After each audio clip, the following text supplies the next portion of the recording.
En un video anterior mostramos que se cumple el siguiente teorema debido a Bernstein, Cantor y Schroeder.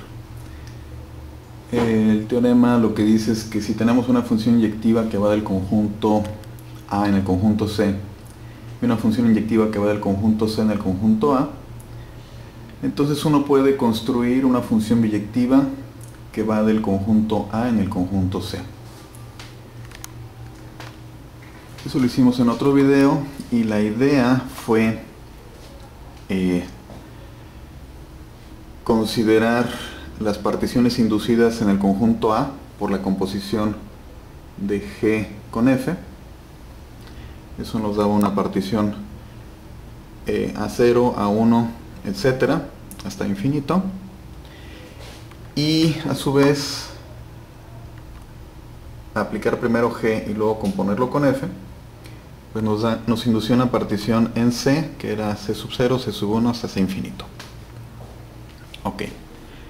La idea del argumento fue separar el anillo A0 en dos subanillos, el anillo C sub 0 en dos subanillos, y ver que la parte interna en azul de este subanillo tiene la misma cantidad de elementos que la parte externa, y a su vez que la parte interna de este subanillo, la parte dibujada, señalada con negro, tiene la misma cantidad de elementos que la parte externa de este subanillo.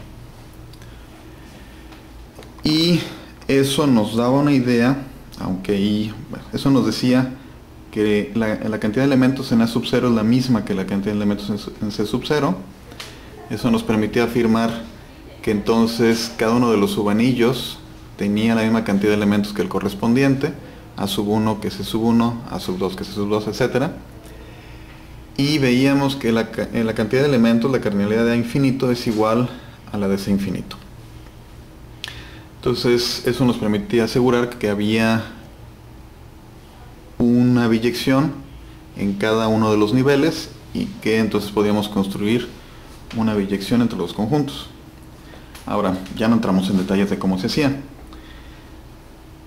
pero es más o menos sencillo observar que lo que estamos haciendo, lo que se tiene que hacer, dada la forma de escribir los subanillos, es que a la parte que se corresponde con lo que aquí está punteado en negro, es decir, A menos la imagen de C bajo G, pues simplemente le aplicamos F restringido a esto y lo vamos a mandar en F de A menos F de G con C, y esto va a ser una biyección. Es precisamente la biyección de el subanillo en negro exterior con el subanillo en negro interior. Ahora, de la misma manera tenemos la biyección que bajo G manda el anillo en el pedazo azul, y pues simplemente lo que tenemos que hacer es invertirlo.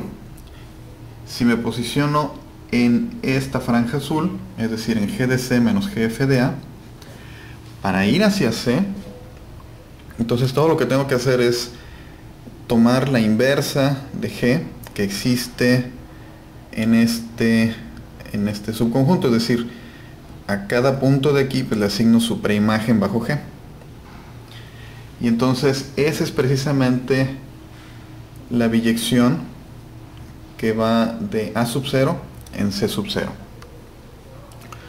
No es muy difícil verificar que es exactamente la misma idea. Estos subanillos se calcan, la partición en subanillos de dos colores se calca en cada uno de los subanillos con subíndice entero, y que entonces, por ejemplo, en A sub 1 pues es lo mismo. A los elementos de este conjunto les aplicamos F y vamos a dar en los elementos de este conjunto. Si yo aplico G, pues voy de aquí para acá, pero pues ahí es precisamente una biyección. Entonces ahí, restringido a ese tramo, pues tengo una biyección que es a un elemento de aquí le asigno su preimagen bajo G, y así se hace nivel a nivel. Finalmente vimos también en la prueba anterior que a infinito pues simplemente tomo la restricción de F y eso me da una biyección con C infinito. Ok. ¿Por qué ahora sí quiero platicar cómo se construye la biyección dada por la prueba anterior? Porque ahora queremos comentar una segunda demostración del teorema de Bernstein, Cantor y Schroeder, y la idea de explicar todo este rollo previo es que se sepa de dónde surge la idea de la demostración. Ok. Entonces la demostración me dice que solamente tengo que aplicar f y la preimagen de g de manera sabia, de manera inteligente. Entonces ese va a ser el leitmotiv de todo el argumento. Entonces comenzamos por definir,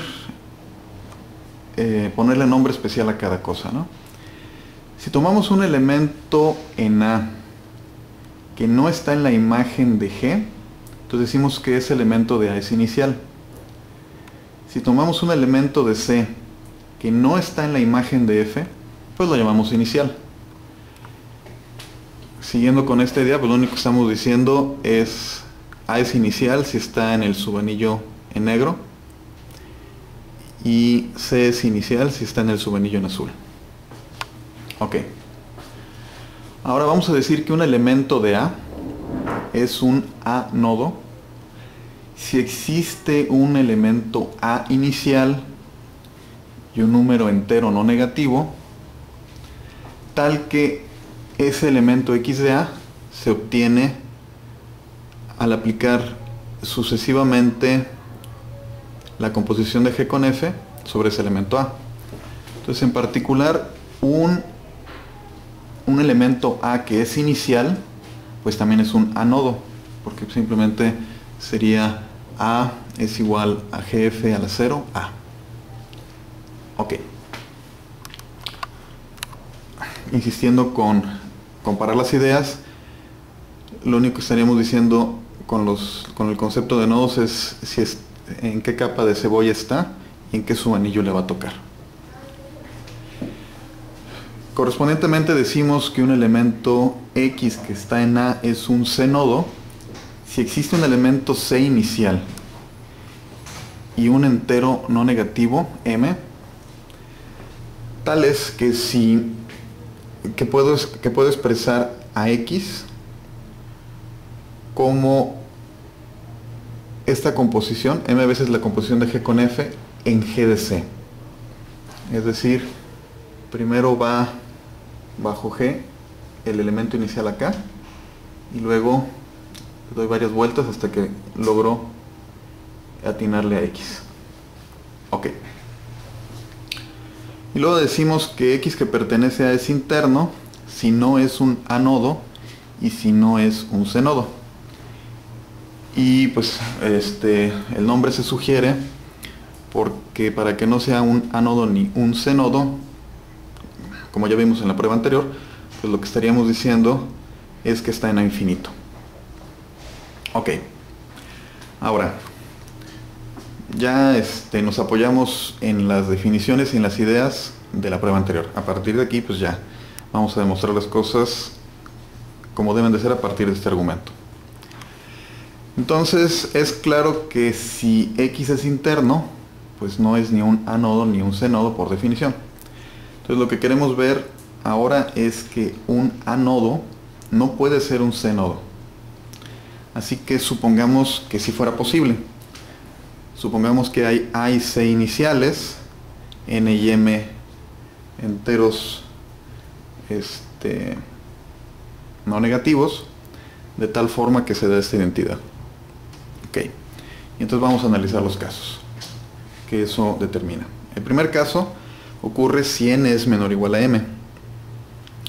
Entonces, por inyectividad, las preimágenes, G composición con F es inyectiva, entonces las preimágenes tienen que ir coincidiendo, entonces puedo ir cancelando y lo que vamos a obtener es que al cancelar G composición con F n veces compuesta consigo misma, lo que vamos a tener es que A se escribe así, donde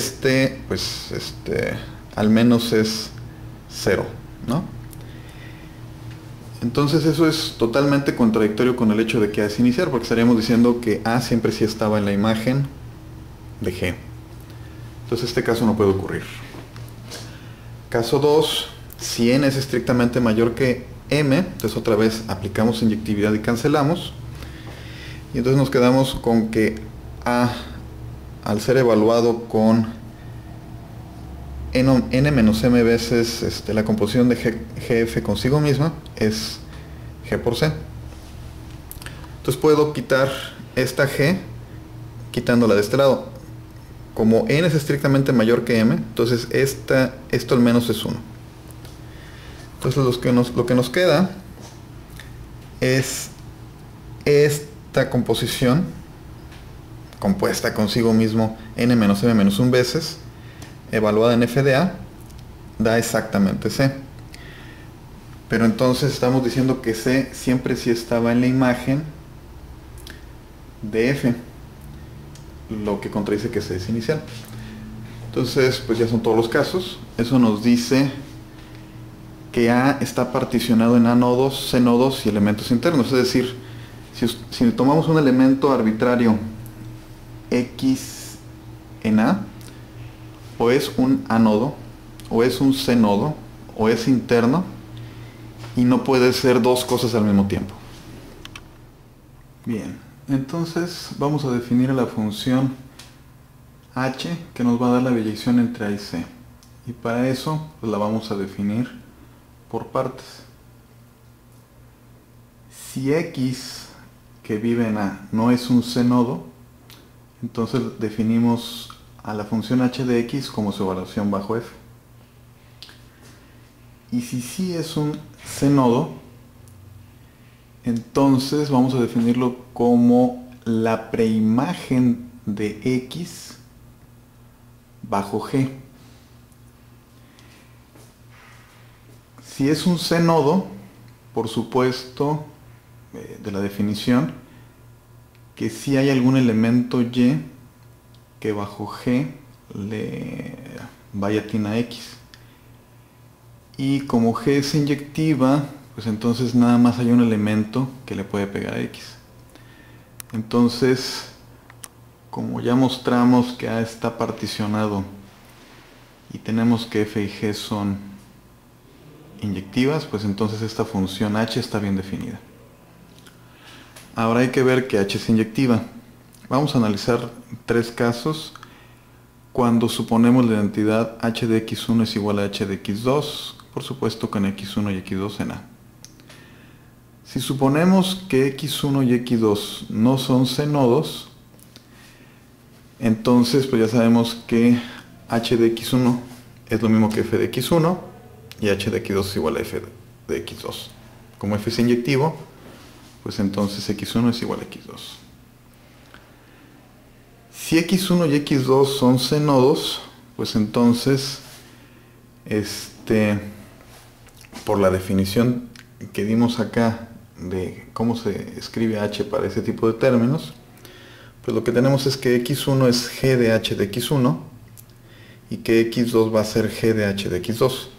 Y como estas dos entradas son iguales, pues entonces estos dos son iguales. Ahora, si uno de los dos no es un C nodo y el otro sí, pues simplemente renombramos. Así que sin perder generalidad podemos suponer que x1 no es un C nodo y que x2 sí es un C nodo.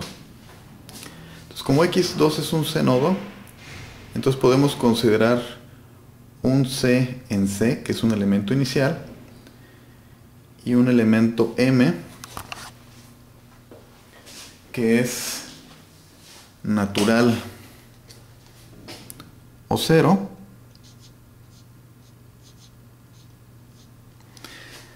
tal es que x2 pues se escribe de esta forma. Entonces se escribe de esa forma, tenemos la siguiente identidad. Estamos diciendo que x1 no es un C nodo, entonces h de x1 es f de x1. Luego estamos diciendo que x2 sí es un C nodo. Entonces h de x2 es la preimagen bajo g de esta cosa. ¿Ok? Entonces en esta cosa lo que tenemos es g de f por g de f por g de f por g de f m veces. Y luego g y todo eso evaluado en c. Entonces lo que estamos haciendo es que vamos a quitar una g. Esa es la preimagen. Entonces nos queda fg, fg, fg, m veces. Entonces la preimagen es precisamente fg a la m evaluado en c. Eso es h de x2. Pero entonces ya tenemos esta igualdad con f y aquí hay una f al principio. Entonces otra vez cancelo una f y lo que me queda es x1 con gf m menos 1.